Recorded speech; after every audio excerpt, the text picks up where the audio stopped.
आज़ादी TV channel show. साथियों, आज की वीडियो में हम जनमानस को सही का सही या फिर गलत को गलत बतलाने का किया गया प्रयास, बल्कि न किसी पार्टी या व्यक्ति विशेष की निंदा या विरोध किया है। और आप जानते हैं, मान्यता के मुताबिक सामाजिक मुद्दा निष्पक्ष पत्रकार या देश की पढ़ी लिखी जनता या फिर शोषण हुआ व्यक्ति नहीं उठाएगा तो उठाएगा कौन? जी हाँ, हालांकि बहुजन समाज को सर्वप्रथम जगाने वालों में से एक मान्यवर कांसीराम के साथ में कंधे से कंधा मिलाकर चलने वालों में से एक थे आदरणीय चैतुराम सुमन जी। चैतुराम सुमन जी का स्टेटमेंट साथ में औरों का भी है। चैतुराम सुमन जी ने कहा है कि एक सफल लीडर कभी अपने जैसा लीडर नहीं बनाता है और ज्ञानी अपने जैसा ज्ञानवान नहीं बनाता। आज आप जानेंगे राजनीति का कड़वा सच। साथियों, आप सबसे एक बात बतलाना चाहेंगे, हम हुए या आप या हुई देश की जनता, अगर आप चाहते हैं अपना या अपने गांव, क्षेत्र, जिला, राज्य व राष्ट्र का विकास, तो आपको अपनाना होगा मानवतावाद अथवा हम कहें समाजवाद। आप जानते हैं कि पिछले कई सालों से हम जिस जाति से या धर्म में रहते हैं, जिस कुल में रहते हैं, उसी कुल या खानदान की पार्टी को हम अपना समझ बैठते हैं। शायद यही हमारी भूल होती है। दलित समाज बहुजन समाज पार्टी के हितैषी बनकर रह जाते हैं, यादव समाज या पिछड़ा वर्ग समाजवादी पार्टी के हितैषी बनकर रह जाते हैं, ब्राह्मण समाज कांग्रेस पार्टी की हितैषी बनती थी, बाकी बची जातियां भारतीय जनता पार्टी की हितैषी बनी पड़ी हैं। शुरुआत में करता हूं बहुजन समाज पार्टी से। क्या बीएसपी पार्टी के कार्यकर्ता मान्यवर कांसीराम के मूवमेंट के आधार पर कर रहे हैं कार्य? अगर नहीं तो क्यों?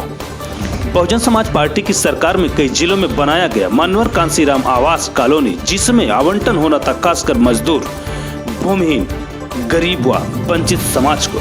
लेकिन हुआ कुछ यूं ही, लगभग 60% लाभार्थी अमीर घराने से, जो खुद तो ले लिए पर चलाना था उन्हें भाड़े पर ही। बहुजन समाज पार्टी में हुई कर्मचारी, सफाई कर्मचारी की लगभग 1 लाख से ज्यादा बम्पर भर्ती, उसमें भी किसी व्यक्ति जाति विशेष को कोटा का नहीं था बाउंड। फिर भी लगभग 60 से 70% अमीर लोग ही सफाई कर्मचारी की नौकरी लेकर हुए निहाल। आखिर कहाँ गया वो रेगुलेशन? कहाँ गया वो सिस्टमवाद? कहाँ गया वो दलित हितैषी के झूठे वादे? कहाँ गया वो समाजवाद के झूठे वादे? कहाँ गया वो बहुजनवाद के झूठे वादे? कहाँ गया वो करुणा सागर के संबोधन शब्द, बहुजन हिताय बहुजन सुखाय? और इतना ही नहीं, कहाँ गए वो मान्यवर कांसीराम के कहे हुए शब्द भी, जिन्होंने विषमता को हटाकर लाना चाहते थे समता। आइए दिखाते हैं पूरी रिपोर्ट। लीडर जो होता है, असली लीडर जी, लीडर कभी लीडर को नहीं पसंद करता, लीडर गुलाम पसंद करता है जी। लीडर कभी लीडर को नहीं पसंद करता, लीडर गुलाम पैदा करता है, गुलाम बनता है, चाहे जिस वर्ग का हो। तो मायावती अपने रहते हुए वो लीडर नहीं पैदा होने देना चाहती है। और मैं 4 पंक्तियों से बात को शुरुआत करता हूँ कि वो और होंगे जलाए हैं जो खुशी के चिराग, हमारे हिस्से में आया है बेबसी का चिराग, जला दिया है उसी ने हमारी बस्ती को कि जिसके हाथों में सौंपा था रहे बड़ी का। हकीकत यह है कि वो चाहे मुसलमान हो, चाहे दलित हो, चाहे हमारा ओबीसी भाई हो, वंचित समाज हो, इन लोगों ने जिसको अपना नेता माना, जिनसे अपनी उम्मीदें वाबस्ता की, हकीकत यह है कि इन लोगों ने ही उस कारवां को गुमराह किया। जो हकीकी नेता थे हमारे, जो वास्तविक नेता थे, जिनके दिलों में दर्द हुआ करता था कौम का, मिल्लत का और कम्युनिटी का, जब वक्त आया है तो वो लोग इग्नोर कर दिए गए, या दुनिया में रहे नहीं, या रहते हुए उनको नज़रअंदाज किया गया।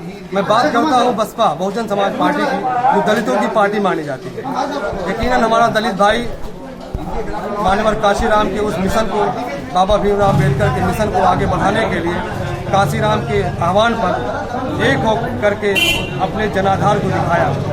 और कांसीराम साहब ने बड़ी मेहनतें भी की। उनकी भी ये ख्वाब, उनका ये सपना था, उनका ये ख्वाब था कि जो हमारा दलित भाई है, जो आज अछूता माना जाता है, उसको चारपाई बैठने का भी हक नहीं मिलता, अपर कास्ट के कुर्सियों में बैठने का भी उसको हक नहीं मिलता, उनके बर्तन में पानी पीने से भी वंचित रहा।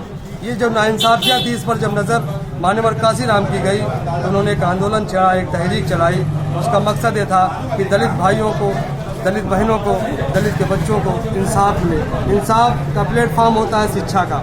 जब जिस कम्युनिटी को शिक्षा मिलेगी वो निश्चित रूप से वो आगे बढ़ जाएगा। शिक्षा एक पैमाना, एक ऐसा रास्ता है जो कमज़ोरों को मजबूत बनाता है। काशीराम साहब ने बड़ी मशक्क़त के साथ, बड़ी मेहनत के साथ बहुजन समाज पार्टी को मजबूत किया और बहन जी को मुख्यमंत्री भी बनाया। हमारे दलित भाइयों ने पूरी दमदारी के साथ, पूरे ताकत के साथ, शक्ति के साथ एक होकर के बहन जी को मुख्यमंत्री बनाया। लेकिन बहन जी ने जो धोखा दिया इस समाज को, वो धोखा यकीनन जिक्र के लायक है, उसको सदियाँ याद करेंगे। नेताजी ने धोखा की चर्चा की जी, क्या आप बताएंगे कि धोखा कहाँ से हुआ? या धोखा ये हुआ कि दलित भाई हमारा अटूट भरोसा करने लगा। जब उससे कोई पूछता कि भाई आप वोट कहाँ दोगे, तो बरजस्ता वो यही कहता था, मैं हाथी को वोट दूंगा। वो इसलिए कहता था कि जो मिशन हमारे कांशीराम जी ने चलाया था वो मिशन हमारी भलाई के लिए है, हमारी वफादारी के लिए है, हमारे नस्लों के मुस्तकबिल के लिए है, हमारे बच्चों के भविष्य के लिए है। लेकिन मान्यवर काशीराम इस दुनिया में रहते हुए मायावती को मुख्यमंत्री बनते देखा, लेकिन ऐसा दुर्भाग्य हुआ कि आज इस दुनिया में नहीं रहे, वो स्वर्गवासी हो गए।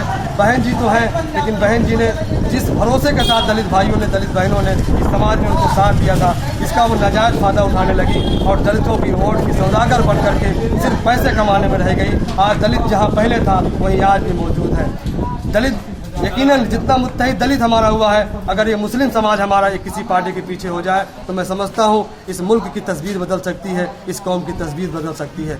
दलितों ने पूरी वफादारी की, इसमें कोई शक नहीं है, लेकिन जिस लीडर पर उन्होंने भरोसा किया उस लीडर ने उनके वोटों का सौदा किया। और जिस तरह से पैसा लेती गई, अगर वो पैसा सिर्फ आधा कहीं न लगाती, दलित बस्तियों में स्कूल बनवा देती, तो आज हमारा जो दलित भाई है वो दरबदर बेरोजगार न भटकता, अशिक्षित न होता, बल्कि शिक्षित होकर के प्रशासन की कुर्सियों पर आसीन होता और कहीं न कहीं वो इस मुल्क की, इस देश की खिदमत करता और अपने कम्युनिटी को आगे बढ़ाता। नेताजी से आपने कहा अभी बयान के दौरान जी, बहुजन समाज पार्टी की सुप्रीमो जी बहन कुमारी मायावती जी ने दलितों के लिए कुछ नहीं किया। बिल्कुल नहीं। आखिर लखनऊ में देश स्तर से इतना बड़ा फेमस स्थान बना दिया, इसमें क्या कहना? मेरे भाई, ये जमहूरी मुल्क है और मैं चूँकि मुसलमान हूँ, मेरे यहाँ मोहम्मद साहब का एक पैगाम है, अल इल्मु नूरुन। कहा जाता है जो इल्म होता है वो रोशनी होती है, प्रकाश जो है, इल्म जो है एक प्रकाश की तरह है। जब तक आदमी को प्रकाश न मिले तो कितनी बीनाई उसकी आंखों में, कितनी रोशनी हो, एक कदम आगे नहीं चल सकता है। उसको अगर रास्ता अगर चाहिए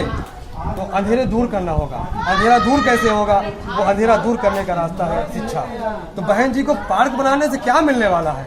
ये पार्क बनाने से या कोई तीर्थ स्थल बनाने से किसी कौम के मुस्तकबिल नहीं बदलते हैं। अगर किसी कौम का मुस्तकबिल बदलना है तो शिक्षा चाहिए, और शिक्षा के लिए स्कूल की ज़रूरत है। कुछ ना करती हो, हम कहते हैं कुछ ना करती, सिर्फ और सिर्फ दलित बस्तियों में, वंचित बस्तियों में, पिछले समाज की जो बस्तियां थी वहाँ स्कूल बना देती और उनके बच्चों को वाला तालीम दिलवाती, तो आज खुद ब खुद ये पार्क बन जाते। पार्क तो हमारे किरदार की बुनियाद पर बनते हैं, हम न बनवाते, आने वाली नस्लें हमारा पार्क बनवाती। आज बाबा साहब ने जो काम किया है, क्या बाबा साहब के वंशज थोड़ी कुछ बना रहे हैं उनकी याद में, बल्कि जो बाबा साहब के चाहने वाले हैं, जिनके साथ बाबा साहब ने इंसाफ किया है, आज वो लोग उनके साथ उनकी स्मृति बनाने के लिए तैयार है, उनका पार्क बनवाने के लिए तैयार है। किरदार हमारे पार्क बनाने पर मजबूर कर देगा हमारा। हमको उस लायक तो बनाइए, हमको शिक्षा तो दीजिए, नस्लें हमारा किरदार दिखाएंगी, हमारा पार्क बनवाएंगी। सिर्फ हम पार्क बनवा के किसी कम्युनिटी को, किसी कौम को, किसी संप्रदाय को इंसाफ नहीं दिला सकते। इंसाफ का तकाजा ये है, अगर किसी कम्युनिटी को आगे बढ़ाना है तो उसको शिक्षा दीजिए। शिक्षा ही सब कुछ, हर चीज़ का रास्ता है, शिक्षा ही हर चीज़ का रास्ता खोलता है। बहुत शुक्रिया। जी हाँ, ऐसी वीडियो देखने के लिए लाइक करें, शेयर करें और कमेंट जरूर करें, तथा साथ ही साथ चैनल को सब्सक्राइब जरूर करें ताकि आप तक ऐसी वीडियोस पहुंचे सबसे पहले। धन्यवाद।